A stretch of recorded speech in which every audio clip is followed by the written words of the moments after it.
Welcome everyone to Meet the Author's Christmas Extravaganza here with Headline Books. We have two fascinating new authors today with guest interviewer Burke Allen from Allen Media Strategies. Take it away, Burke. Thanks, Kathy, and thanks to all the folks at Headline Books for letting me come in and hang out with these guys. We're going to have fun today. We're talking about a couple of books that are targeted sort of specifically to middle schoolers, but I read them and I dug them, and perhaps mentally I'm still in middle school. I'm not sure what that says. Our authors are my buddy Danny Boyd and also a brand new Headline Books author, Dave Shelton. Hey, fellas, welcome to the program. Hey, great to be here. Hey, Burke, thank you so much. And we need to thank the folks at Next Generation Indie Book Awards for sponsoring the virtual Christmas Meet the Author Extravaganza.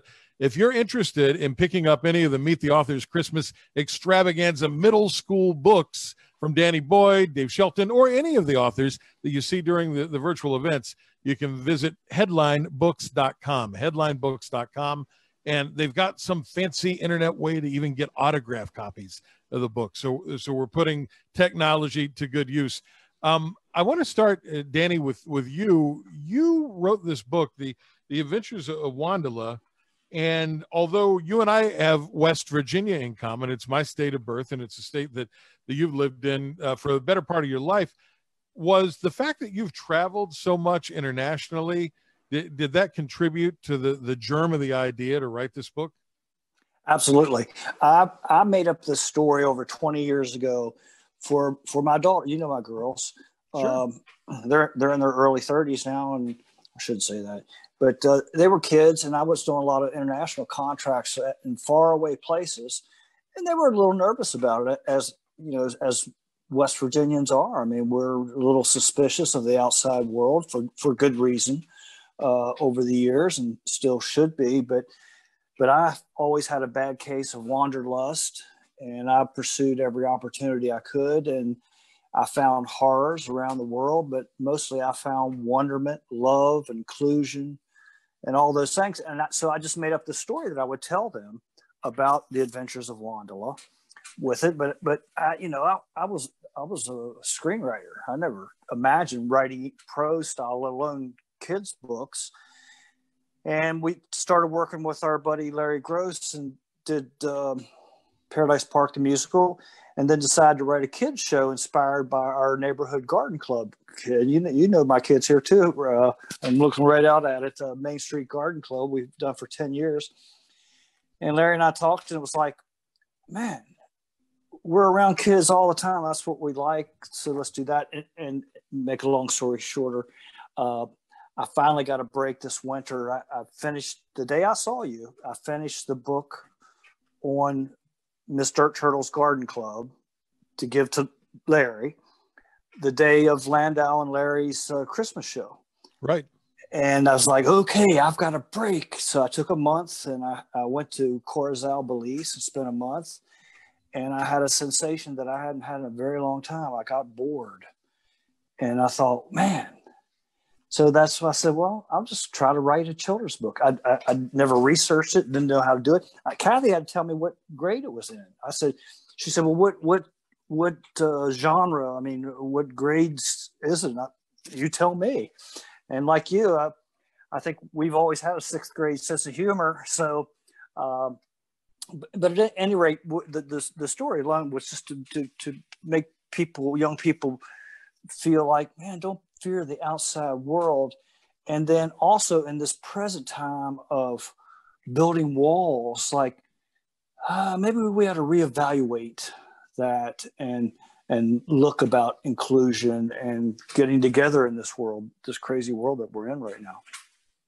Danny Boyd and Dave Shelton are our guests today. There are authors on this edition of the Headline Books Christmas Extravaganza, which also is being simulcast on our Big Time Talker podcast, brought to you by our friends at Speaker Match. And so you actually started writing that book while you were in Belize. I did. No, I did. And the Mirador Hotel, and God bless them. I've never written a script ever, or a manuscript, away from my home unit. I've never worked externally, but I had the good sense to bring my notebook. and it was hot as heck. You know, I'm thinking it was January and going into February, and I was right on the bay, my top floor, looking out the bay, but it was hot. And it's like, well, you know, I didn't want to have adult beverages all day long, so I needed to do something during the day. So I just started writing it, and Janet came a week or so later and finished it up there. And it was a perfect environment. And in fact, when this COVID's over, I'll be back spending a month there too. I mean, the place was just wonderful for everything, but especially for our girl Wandala. Danny Boyd and Dave Shelton are guest authors today. And one of the things that I think is fascinating about both of you is that you've done lots of creative stuff. Danny, of course, many people know you for your movies, and then the play Paradise Park, the musical version of that film. Or they may think of you from your graphic novels. Our next author, Dave Shelton, has also done lots of really cool things before the new book. By the way, each of these guys are going to read excerpts of the book so you can get a feel for them. The new book from Dave is Bag Boy and Sweet Slob. And Dave, you, I'm not even sure I can put this resume into, any sort of cohesive thing. You wrote for Tiger Beat Super Teen Magazine. You did some work for MTV. You had a kids TV special called Professor Creepy's Scream Party. And you've worked in sort of that horror genre an awful lot. You've done some work with bands like Cheap Trick and the Dickies. You've done some work at the Snoopy Museum in Santa Rosa.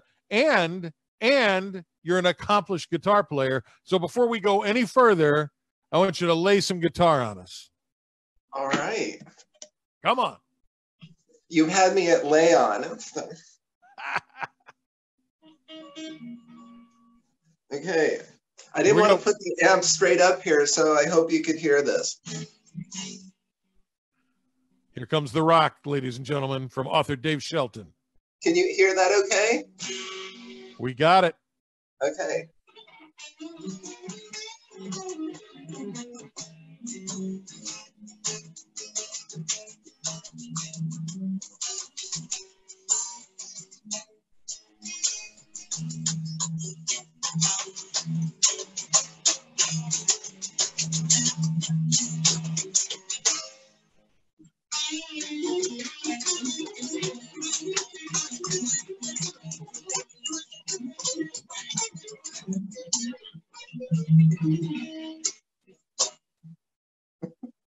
Nice. Look at that. You could tell my influence was AC/DC.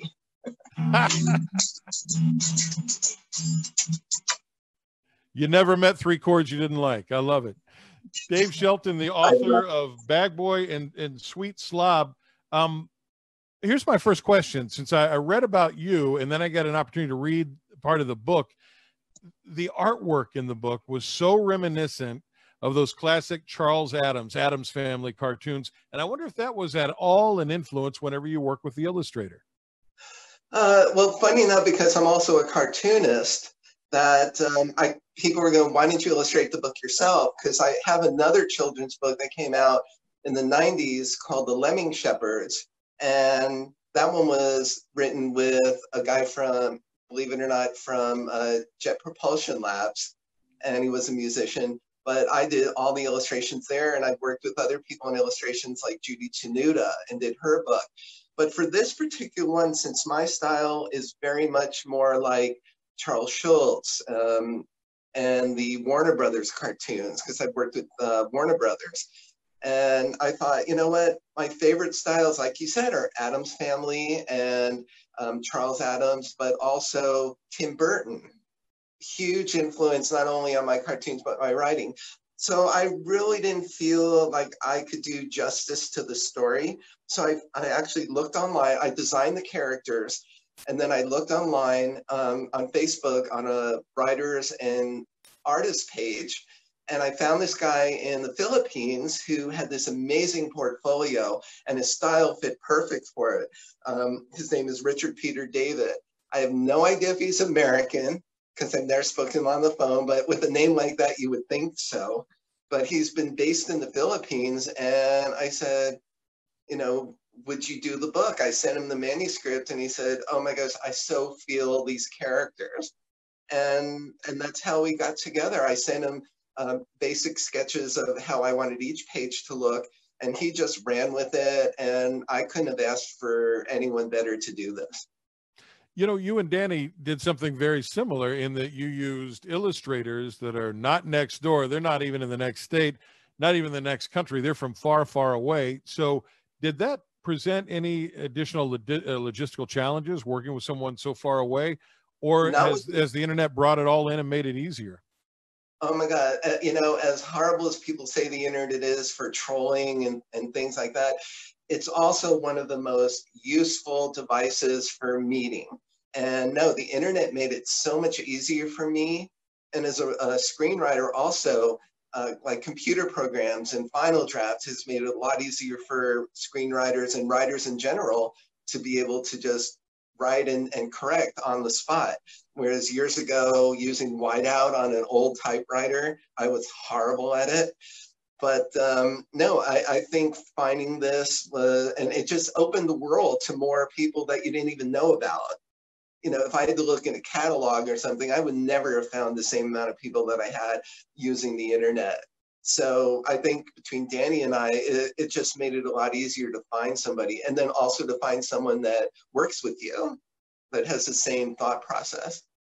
Now, Danny, tell me about your illustrator, and he has a different visual style than Dave's illustrator. It's much more in sort of that Japanese anime style, but he's not from Japan.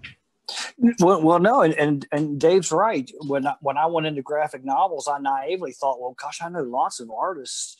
I'll be able to get a lot of West Virginia illustrators. And well, no, you can't. It's just a different animal. So the dozens of artists, illustrators that I've commissioned, only 2 are from the U.S. And when we made the deal, and by the way, thank you, Burke, for putting me together with Kathy. This is the fastest publishing deal ever in history. I asked Kathy about illustrators, and I said, because I've worked with a lot, but I've been working in horror and fantasy. And she sent me a website, and I looked through them, and I saw 3, and I wanted something because of this nature. I wanted either an African American or as someone international.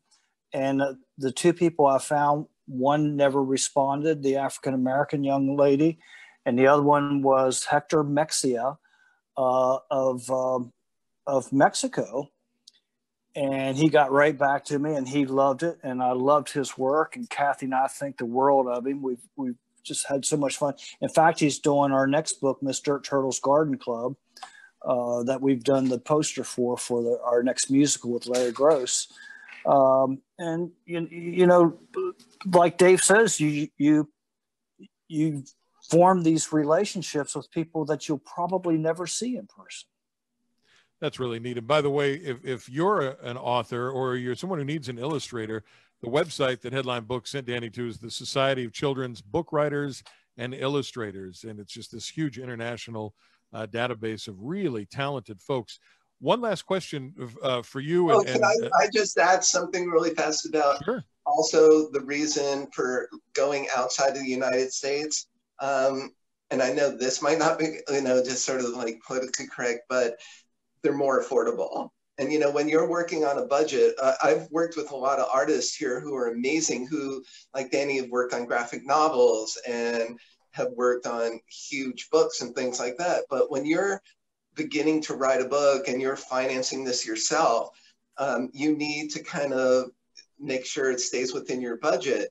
And sadly, but truthfully, a lot of the artists outside the country are more affordable. I wish I could say there were more, maybe more struggling artists, but some of them I've dealt with have also asked for extraordinary amounts of money per page. And, I was working with a budget on my own, and that also was taken into account. Well, Dave, since we're talking about this incredible artwork, let's put up the cover of Bag Boy and Sweet Slob, and I'd love for you to read some of the book, but I'd love for folks to also take a look at some of the artwork.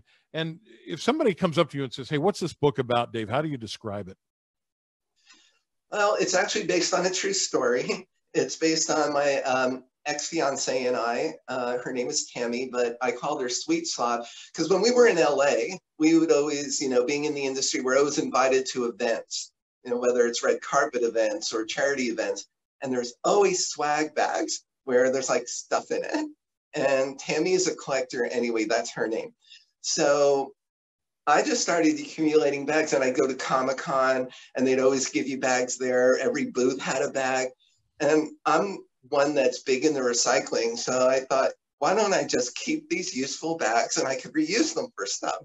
So, and she was always a slob. I said, I would always need the bags to put your stuff in because there's stuff all over. But she was such a sweet person. So that's where Bag Boy, and she would call me Bag Boy and I would call her Sweet Slob. And that's the inspiration for the story. So when I was putting together, one day I was just sitting at the table. This was in LA, and she had stuff all over the living room. And I'm going like, you know what, I'm just going to write a story about this. I'm looking at this stuff. It might be a great distraction. And it just, within probably 25 minutes, the story of Bag Boy and Sweet Slob happened. And I just started typing away on my laptop. And it's basically about a kid who collects bags, but uses them for other people and wants to help. And he has a hobby and he's going out and giving bags to people that need it. Then he meets Sweet Slob, who she got the name from her mom because of all the stuff that's there, and you'll see in the book. But then the two of them meet at school. She's in 6th grade, he's in 5th grade, at a school picture day, and they're standing in line together, and her backpack breaks, and he just happens to have a bag on him to help. And then they get together. So that's kind of the impetus of the story. And you say the idea was like in 25 minutes, so it was just like that. Yes, I have to say Tammy has inspired a lot of different things, when we were together. You had a muse. And does it always happen like that for you, Dave? As a guy who's very creative and you're in music, and you've been a writer and you've done television and movies, is it inspirational, or do you sit down and very systematically put together your art? The way I work is my brain never turns off. When I was at National Lampoon, I would create, I've never had writer's block in my life, which sometimes could just be like hard on my head. But in fact, like when I was asked to put together a collection of my work from National Lampoon, I was thinking of the title. I called it Brain Explosion, because I can never turn my mind off. I never, even at night, going to sleep, I'm always creating. So it's, the whole world is my inspiration, not just, I'll come up with stuff in my head, but if I see something, I go, ooh, that could be a good story, or that could be a good cartoon, or that could be a good song. I write mostly my own material. In fact, one of my characters has a new single out, Bitchy the Clown, and it's called Elementary in the Cemetery. And we just released the demo. It's not like a full mix song, but and that came when I was looking out the window at the cemetery that's near where my apartment building is in Sistersville. So it could come from anywhere. So it's something like Bag Boy and Sweet Slob kind of came the same way, just looking at Tammy. Well, give us a little preview of Bag Boy and Sweet Slob. Can you read a bit of the book to us? I would love that. Okay, we're going to start at the beginning, which is actually on page 4. And this is where we first meet Bag Boy.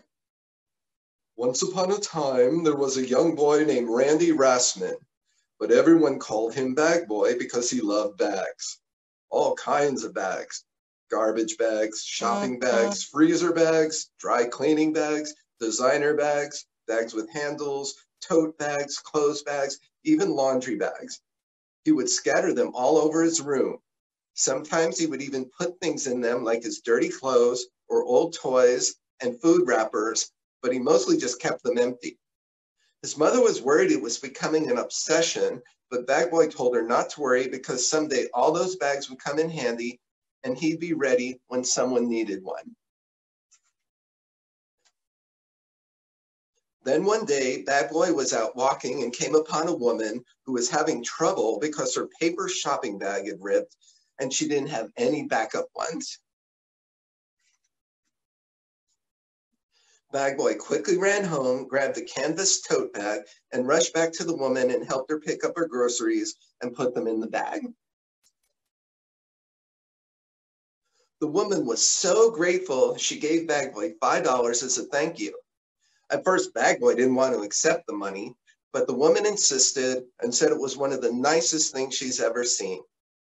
Bag boy said thank you and told her if she ever knew anyone else that needed a bag to let him know. And with that, he gave her his card, which read, "My name is Randy, the bag boy," and had his phone number on it. The woman thanked him and proceeded off down the street. Bag boy smiled. Then I just want to jump to where we meet Sweet Slob, and that would be on page 14. Inside the house, a young girl named Tandy was lying on her bed, taking one of her many naps she takes after school. Tammy did that too. Surrounding Tandy on the bed was an inordinate amount of clothes scattered around, practically swallowing her up. On the floor, there were even more clothes and shoes and dolls and books and anything else you can imagine a young girl to have around her. The only open space was a slide path that led from the bed to the bedroom door. Suddenly, the door to her room swung open and her mother stood there with a horrified look. "Tandy Taylor, would you look at this mess?" her mom blurted out. Tandy stirred from her nap and looked at her mom and smiled. "What mess?" Tandy responded with a slight case of confusion. Her mom just sighed in frustration. "Tandy, you have to be the sloppiest kid in the whole world. I don't know what I can do to get you to clean up." Tandy replied, "I clean up. I think justice happens by itself." Tandy's mom gave her a look. "I suppose the slob fairy comes and messes it up." "Oh, you might be right, Mom. I'll have to set up my camera to capture her in action," Tandy said with a slight tinge of teasing. Her mom just continued to look frustrated. "I'm sorry, Mom. I'll try harder," Tandy told her apologetically. Her mom smiled. "Oh, Tandy, it's hard to stay mad at you. You're so sweet and have a good heart, but you're just such a slob." "Guess I'm just a sweet slob, right, Mother?" Tandy said with pride. And from that moment on, Tandy would be known as Sweet Slob.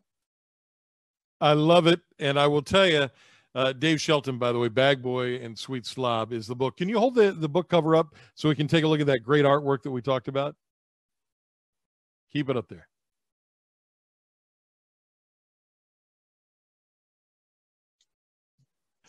I'm so happy with how the cover turned out. Hold it up for us one more time. Okay.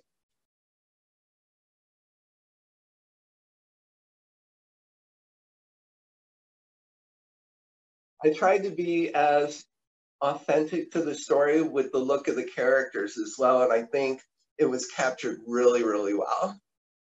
Oh, it's great. Thank you, Dave. And it's the father of a 15-year-old son who can tend to be a little bit of a slob himself.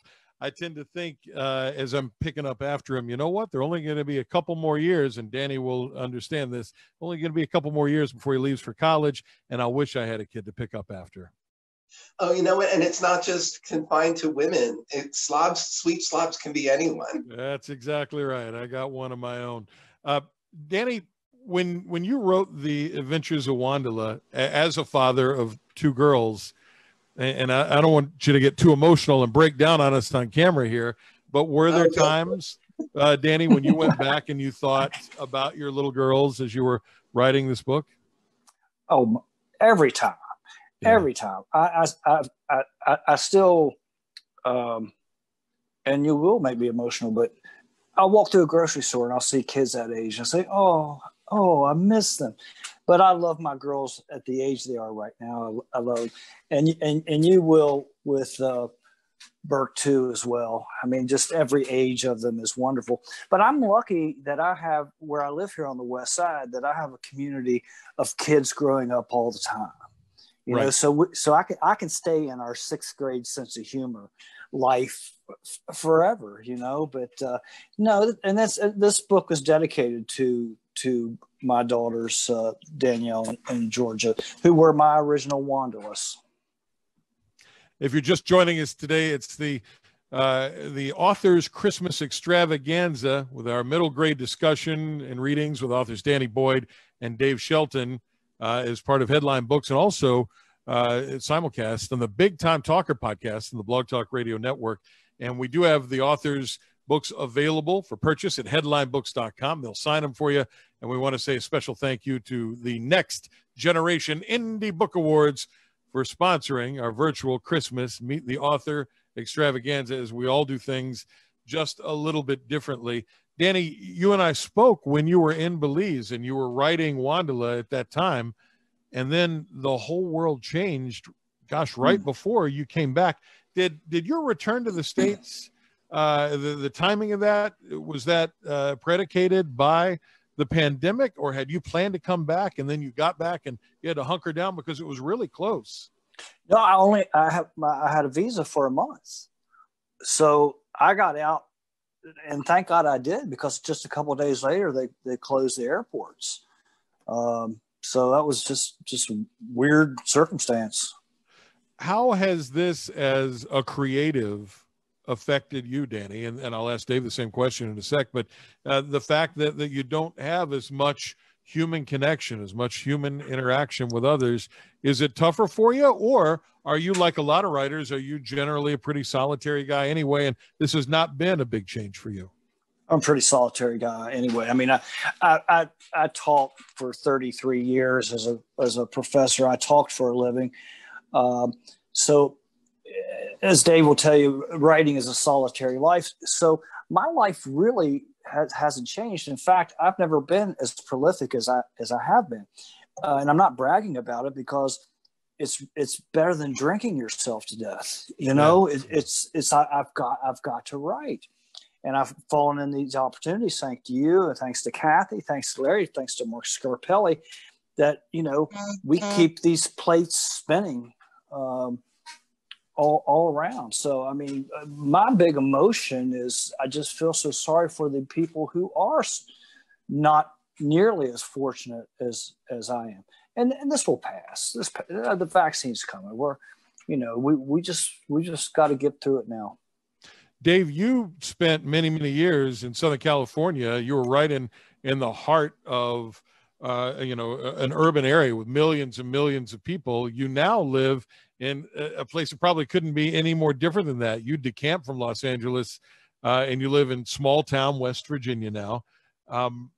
Are you grateful to not be in that mass of humanity during the global pandemic? And second question, how has this affected your creativity? Well, as far as the virus itself, I mean, I knew that I wanted to get out of LA, and I grew up in a small town in New Jersey, so I know what small town life is like. So it was fine. It was not like, oh, I need to escape to another city. It was my intention to come out to a small town. So I'm fine. And as I said, I can create anywhere. I can create in a sewer. I'd probably come up with like a chud version of myself. But I was very happy coming out here. And as far as, but you're right, it's been very inspiring because, and it's not just because of the environment, it's because just opportunities opened up. In California, investment shut down. It became all Netflix. It became all Hulu and Amazon. And it was an insider thing. And the other thing that was a problem too that was getting is all this diversity. Being a middle-aged white straight guy, it's become very hard for people in my age bracket and my ethnicity to sell a project now in LA. So I said I needed to reinvent how I'm going to sell. So coming out here, as soon as I got here and started seeing the environment and meeting the people, and I got to tell people, because first of all, people everywhere else thinks that we're in Virginia, not West Virginia. And I've straightened people out about that continuously and stuff.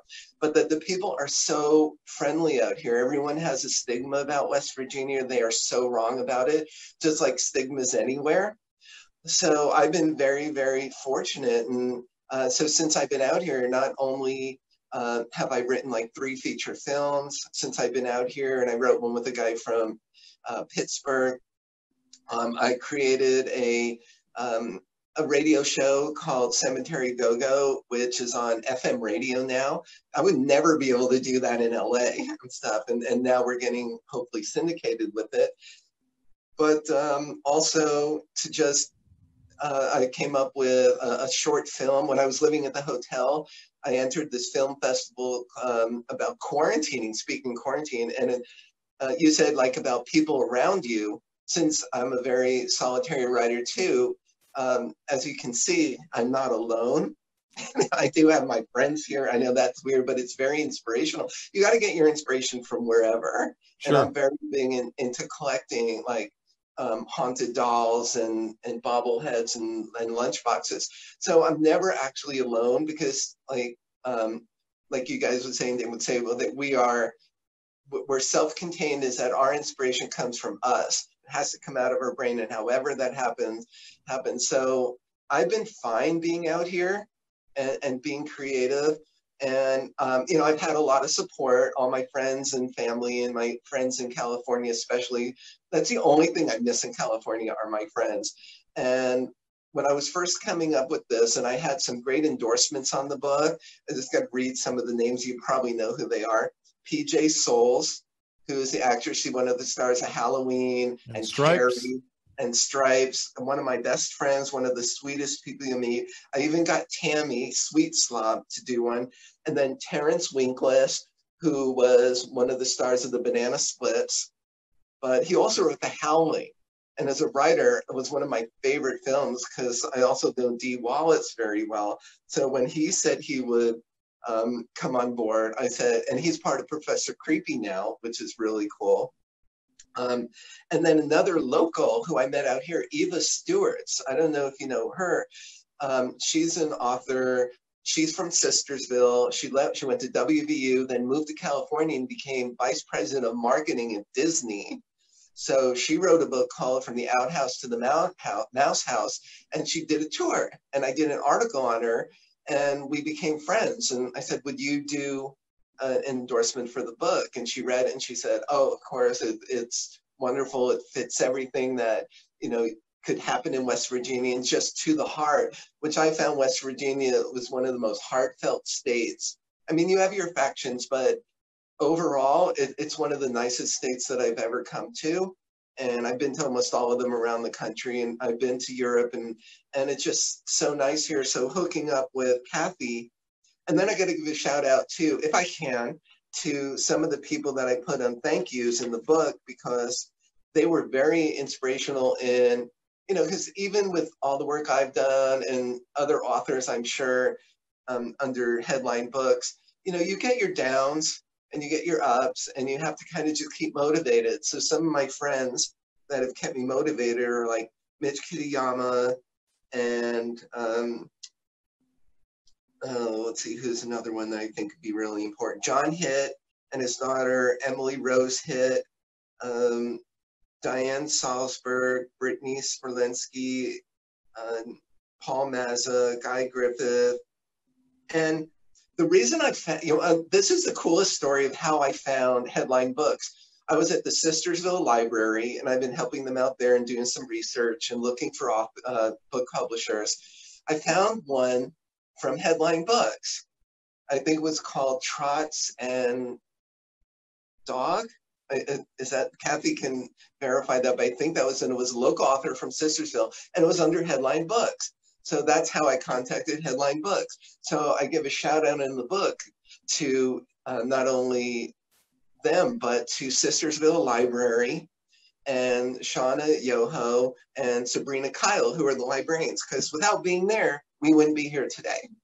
I love it. And Danny, Dave is an example of something that we're seeing all over the country, of people who are leaving these big urban areas and moving to places like West Virginia, because one of the things the pandemic has taught us all is that we can all work from anywhere. And there are two kinds of folks from West Virginia: the folks like you and I that grew up there, have a great affinity for it, but they're the other folks like Larry Gross, our mutual friend, who is a new member of the West Virginia Music Hall of Fame, who says he got there as soon as he could, and folks like Dave. So I think it's kind of a neat thing to see these people choose our home state of West Virginia as a place to live, huh? And it makes me so happy to have Dave here now. You know, so welcome, brother. I mean, your spidey sense was correct about coming here, man. And it's I love travel, as you know. I've worked around the world, but my home is here, and I can't imagine any other place that I would want to be. Your heart is there too, and part of your heart is this new book, The Adventures of Wandala. Hey, we talked about the great cover art. Could you hold the cover art and tell us the artist's name, please? Sure, because I saw a message you got there where we're having a derecho right now. I'm hoping that we keep connection, and part of our link blew off, but this is the book, and the one illustration from the chapter that I'm going to read is about Wiseman, who is the character from East. That can you see that? Yeah, it looks okay. Great.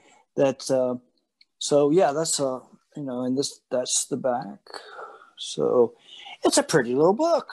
It is, and again, tell us the illustrator's name that you met up with from Mexico. Hector Mexia, just as it sounds. Mexia. Yeah. Right. From Mexicali, right across the border.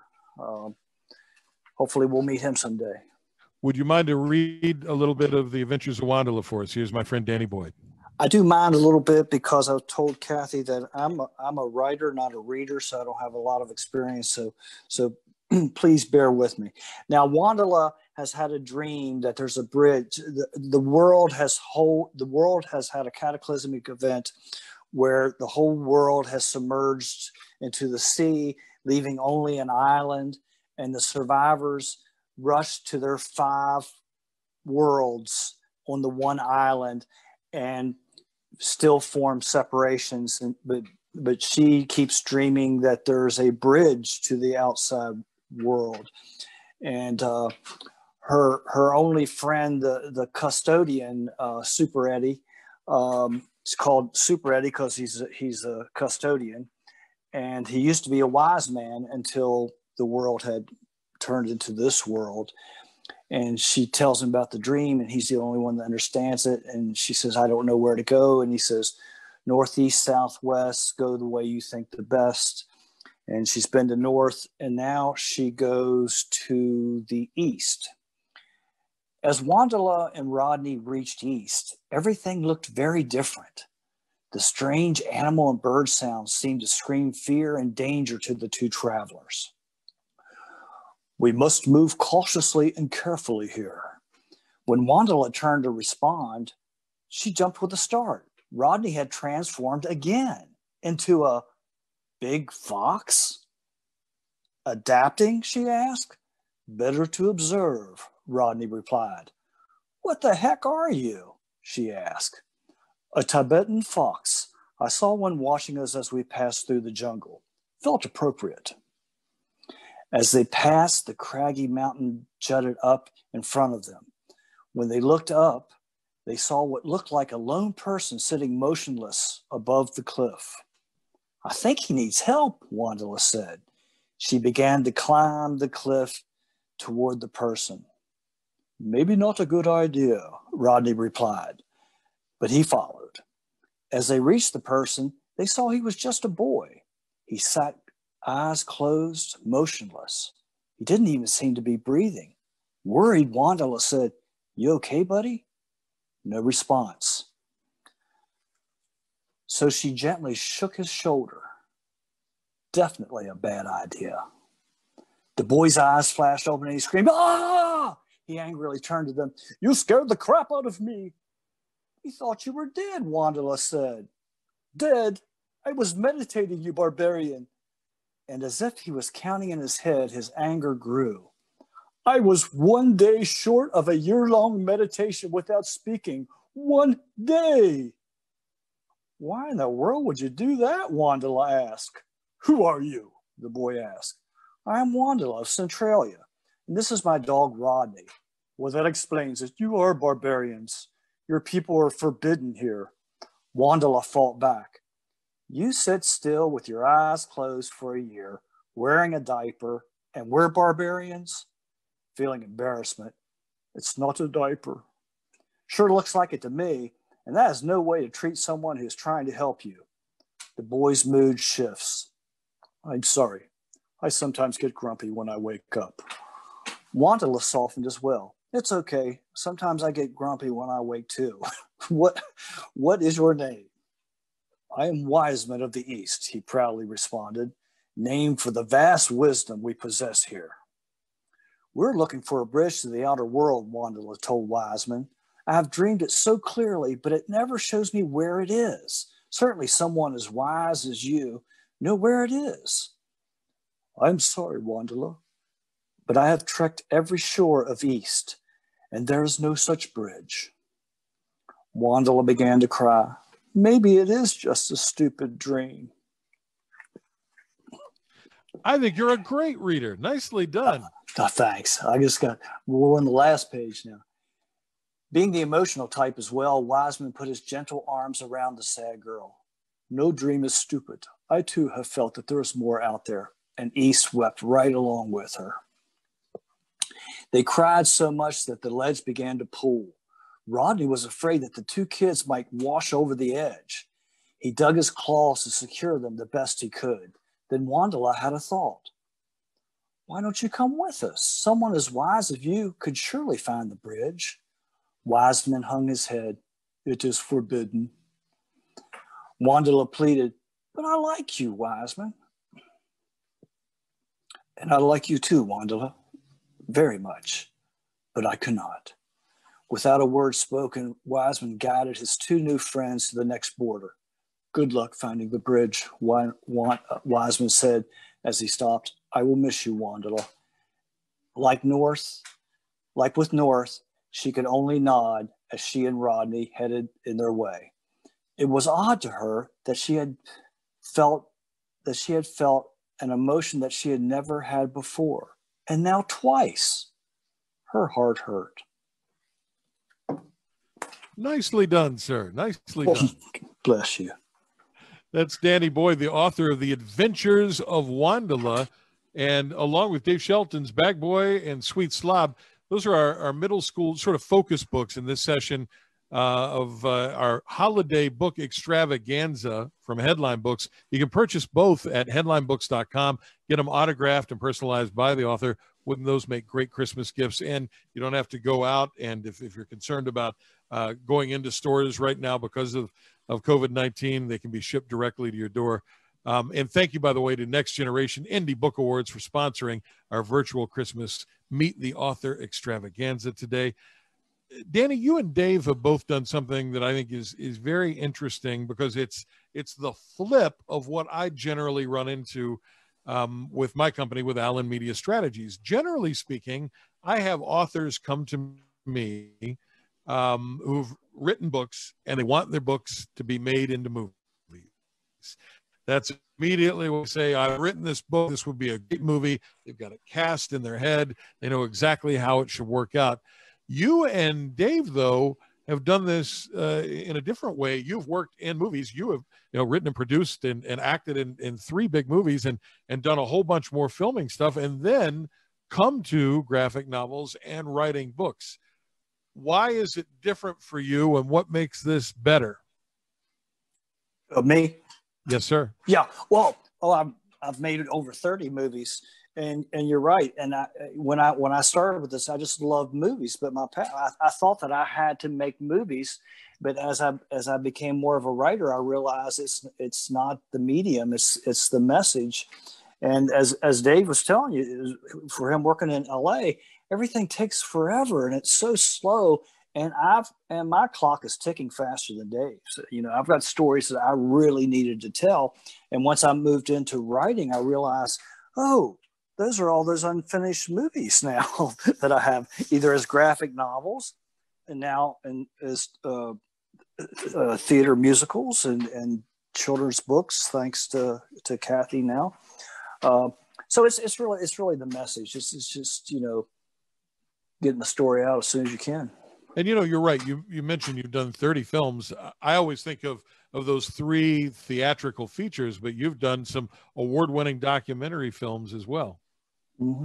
Yeah.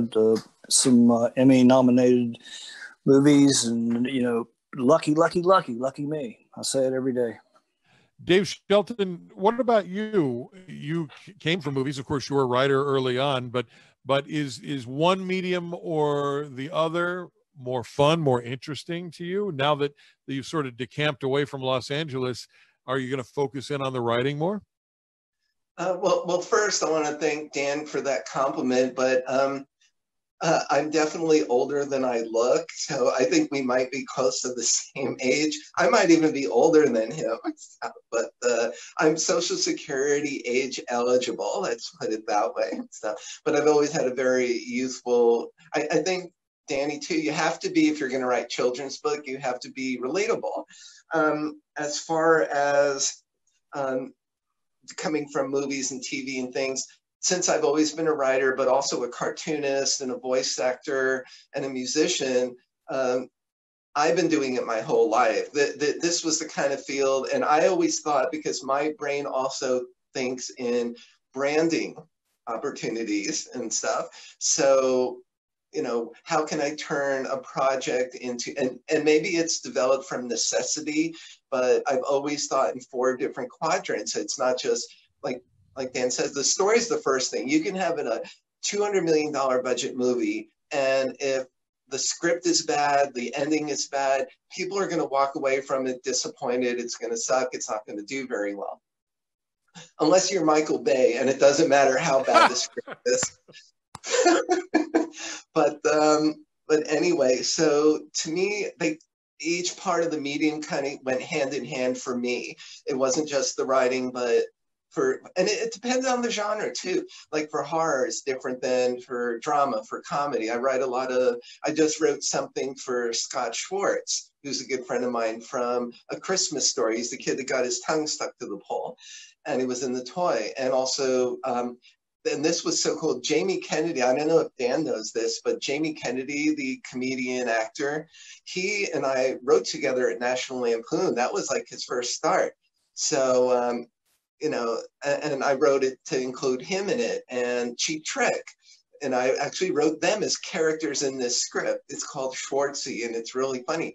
But it all entails on what genre you're writing for. And for me, I want to encompass everything as a cartoonist, as a writer, as a director, as a voice person. So it wasn't just the writing, but yeah, since being out here in West Virginia, I've been nonstop creating, and with children's book too, you have to get into the mentality. And Dan's book is wonderful, by the way, from what he wrote. I can't wait to read the whole thing. But for what he wrote on his experience of traveling, I wrote with my experience here. And what I like to do with my stuff is make people happy. I try not to be maudlin. Like, I couldn't write a rom-com because, one, my love life has been horrible, so I really don't want to live it in a script, or just a straight drama. I like things that are out there, and that's just my mindset. Other writers write about what their mindsets are. So being out here, all it did was just open up my mind to other things. Yeah, I love hanging out at the cemetery here. That's why I wrote Cemetery Go-Go and created the show there. Or writing Bitchy Song. I came up with Bitchy in LA as a response to what was happening in California. And yes, he's a very adult character, very different than what I'm doing here, but it just was another aspect of the environment releasing things in me to create. And that's kind of, with Bag Boy and Sweet Slob was the same. And I would love, because of how am I working, you asked about coming from movies, I would love for dance characters to brand out and see what he can do with them. I created Bag Boy and Sweet Slob that would be a great movie like Diary of a Wimpy Kid. It's in the same genre. I would love to see them enlivened by like Nickelodeon, who I also used to work at Nickelodeon. I worked on Double Dare, so I love working around the aspects of all the cartoons there. I would love to see Bag Boy and Sweet Slob expand into a TV show, go on adventures, be like their own version of a cross between Goosebumps and hot tub time machine and things like that, kind of in a bag and keep that going and stuff. So in answer to your question, that's what I would do. Goosebumps and a hot tub time machine together. I'm loving you like that mashup? I'm loving that. That's great. Hey, Danny, in our remaining moments, I want to ask both of you a little bit about your creative process. I've worked for years with a gentleman who writes memoirs, and one of his best known memoirs he wrote about when he was in high school. And he wrote it when he was in his mid-50s, and he said it was really difficult to sort of peel back the layers of that onion. And I've asked him about that process, and I said, did you talk to your family members, your friends? And he said, well, I thought about it. I decided not to because I wanted it to be my story. And he actually wrote 2/3 of that book and then threw it completely away. Oh, yeah. He said, it was a grown man writing about his childhood. He needed to write it from the vantage point of a kid. How did you, Danny, write from the vantage point of Wandala, who not only is a kid, but is a girl kid, totally different than you? So how do you get in that part of your head? I don't know, but I would never want to peel back to my onion. I don't really want to go there. I don't know. My sister would ask me too. How do you come up with this? I just don't know. I think it's my childhood. I think it was when my kids grew up, being around all the other kids, being around the kids now. And I'm sorry, I'm not giving you a good answer, but I don't need to know. It's not something I need to dive that deep into. It just comes. It just comes. Do you share the books with sort of a focus group of kids to see if it resonates with them, or is the creative process such that you just put it out and you see what happens? I just put it out. You know the story. When I wrote the manuscript for Wandala, when I was in Belize, a couple of days later, I sent it to you. I sent the manuscript to you and to Mark Harshman, our poet laureate. And I said, I don't know what I got here. Is this publishable? And you both said, yeah, we think. And I knew about your clients that were on Headline. I said, do you think Kathy would? And I think in 4 days, maybe 5 days at the most, the whole thing came together. But I've been giving these kids books for over 10 years here where I live. They get comic books. We just had our big Halloween, but during Garden Club, we give them books. How I started reading these books, and I'll make this very quick. My cousin Judy in Richmond is a big book lover, and she, like many people on Facebook, love our Garden Club. And she sends them a new book every year. And I've read, so I read the books before I give them. I mean, these are brand new hardbacks. She's just wonderful. And so I've read these. I went, man, these things are good. It's like just when I got into graphic novels, I started reading. It's like, man, these are good. So no focus groups. We live in the hood here. I give them books and I just encourage them. I just love them and encourage them to read. I love that. Dave, what about you? How do you get into the mindset of a middle schooler for your children's books?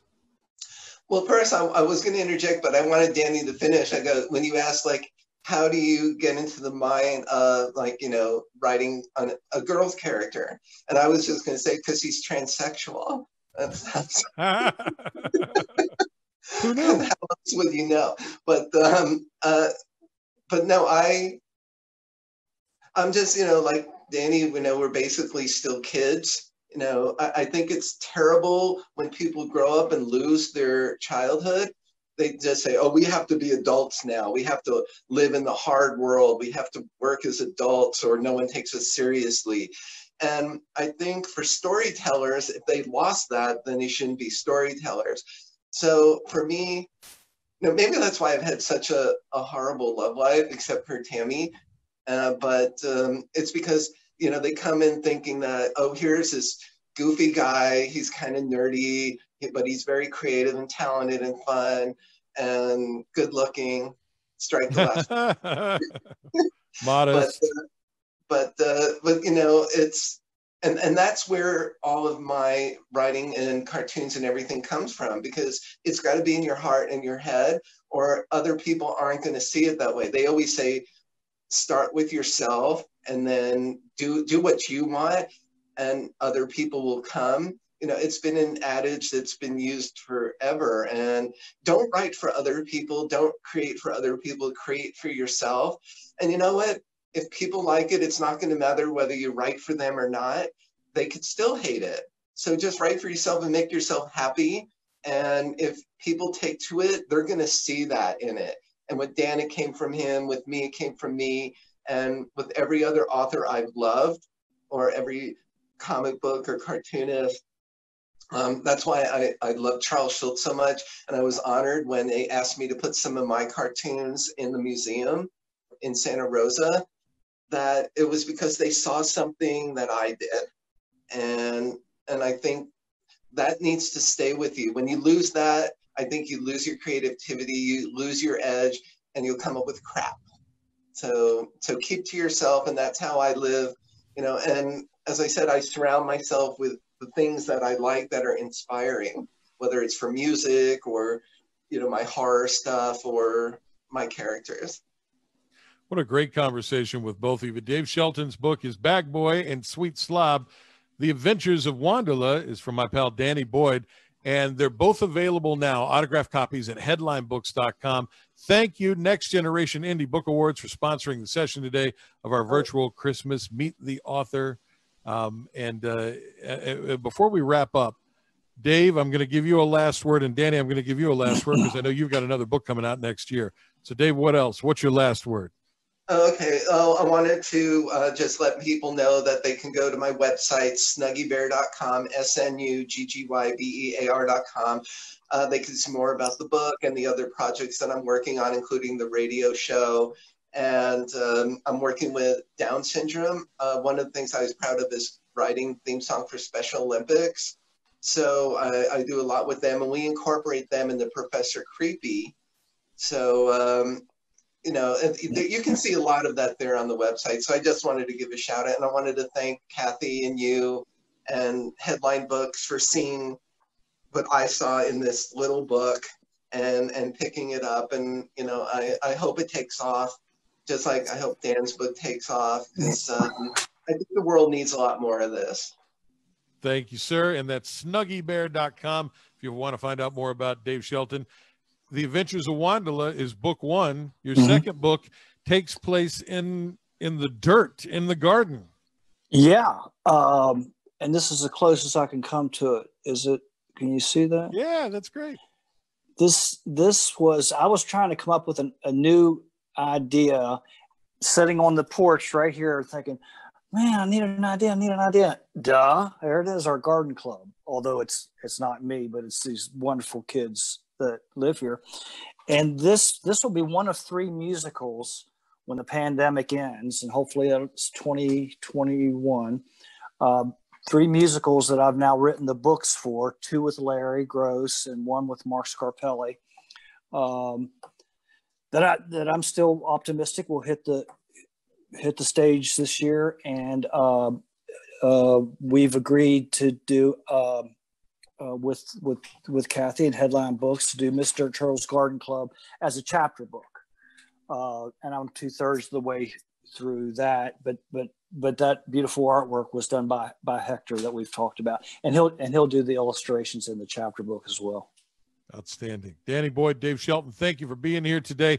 Thank you for watching and listening to the Author's Christmas Extravaganza. For Headline Books, I'm Burke Allen. Check us out on the Big Time Talker podcast. Thanks, everybody, for listening and watching. Bye now.